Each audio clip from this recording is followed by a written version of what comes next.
ሰላም ሰላም ሰላም፣ እንዴት ናችሁ? አማን ነው። ክብሩ ይስፋ የእናትና የልጁ። እንግዲህ የቀነኒን ጉዳይ መርሳት አለብን ብዬ አላስብም። እቺን ልጅ ደበድባት እንደነበረ እጇ ላይም ተሰብራ ሆስፒታል ገብታ እንደነበረ ሌላ ጊዜ በየጊዜው ይቀጠቅጣት እንደነበረ መቼ የምታውቁ ናችሁ።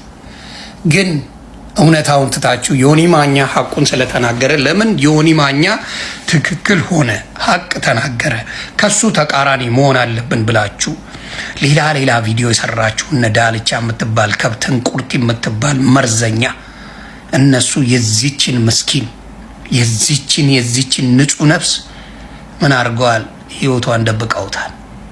እኔ እኮ በስተት እኔን እርቀጡኝ፣ እኔን ስደቡኝ፣ እኔ ምንም የምጎዳው ነገር የለም።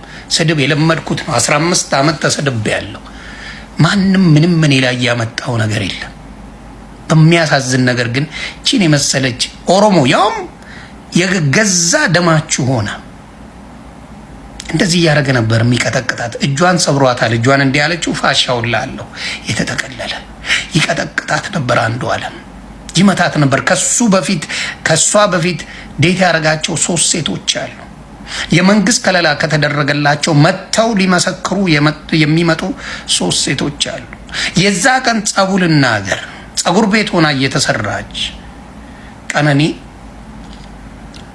50,000 ብር አስገቢ የሆነ አካውንት ውስጥ ይላታል።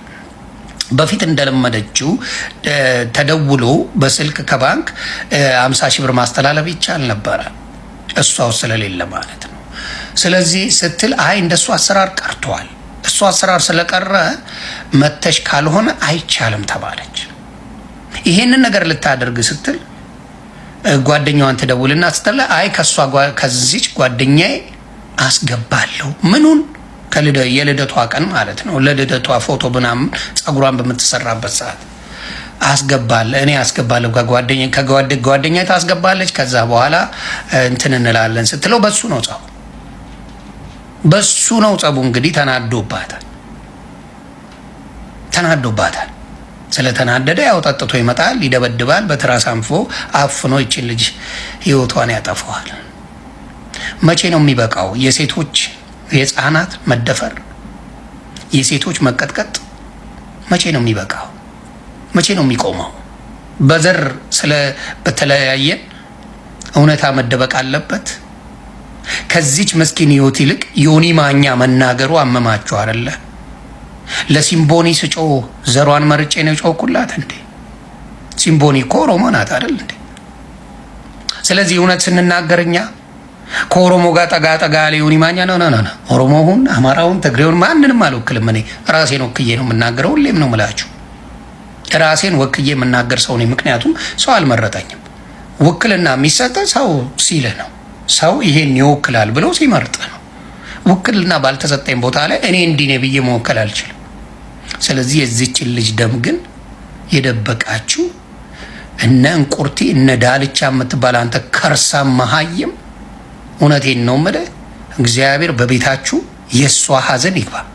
ሌላ ምንም በአንተና በእንቁርቲ ቤት እሷ እንደዚህ እየተቀጠቀጠች ስንት መከሯን ምንም ያላረገች ሴት የልደቷ ቀን ጠብቆ በትራስ አፍኖ ህይወቷን አጥፍቷት የቴሌ መረጃ ሙሉ ቢወጣ ምን ያህል ሲያስፈራራት፣ ምን ያህል ሲደበድባት፣ ምን ያህል ባዲሼም ሲያደርጋት እንደነበረ ያወቃችሁ እነራችሁ የምትባል ታውቃለህ። ጉድ ዝም ምን ያልከው ለፈጣሪ ስትል እንኳን አልተናገርክም ይቺን ምስኪን ልጅ። ስለዚህ አሁን የምናገረው በማስረጃ ነው። እኔ ዮኒ ማኛ ምንም እኔ ተናግሬውም አላቅም፣ እሷንም ተናግሬያት አላቅም፣ ቀነኒንም አላቃትም። እሱ በዘፈኑ አውቀዋለሁ። አንድም ቀን ክፉን ተናግሬ እሱን ልጅ አላቅም። ሴት ልጅን ግን እንደሚቀጠቅጥ መረጃው ሲወጡ ማስረጃ የገዛ ኦሮሞ ወንድሞችና እህቶች ናቸው መረጃ የሚሰጡ። የገዛ የኦሮሞ ወንድምና እህቶች ናቸው መረጃ የሚሰጡ። ማንንም ዘር አልወክልም። እኔ ዮኒ ማኛና ማኛም ብቻ ነው የምወክለው። ስለዚህ በእኔ የተነሳ አማራው፣ ኦሮሞ፣ ትግራዩ መሰደብ የለም። እኔን ስደበኝ፣ ምንም ችግር የለብኝም። እኔን እንደፈለጋችሁ። ግን የዚችን ሀቅ ሳላወጣ በተአምር አልተኛም። እየነገርኩ ነው። ሀቋን አወጣላታለሁ። ሰላማችሁ ይብዛ። እያንዳንዳችሁ አንዱዓለምን መረጃ ያላችሁ የመንግስት ከለላ ከተደረገ 3 ሴቶች ከዚህ በፊት አብረው የነበሩት በውጭ ወጥተው እውነታውን ይናገራሉ። ነፍስሽ በአጸደ ገነት ከደጋጎቹ ጎን ትሁንና እህታችን እግዚአብሔር ያንቺን በደል ያንቺን ንጹህ ደም እግዚአብሔር ይበቀልልሽ። እጅግ የሚያሳዝን ነው። ለነፍሰ ገዳዮች አንድ እንቁርቲና ዳልቻ የሚባል ከብት ከገዳዮቹ ለይቻላል። ከገዳዩ ከአንዱዓለም ለይቻላል። በህግ መጠየቅ ያለባቸው ሰዎች ናቸው። ያሳዝናል።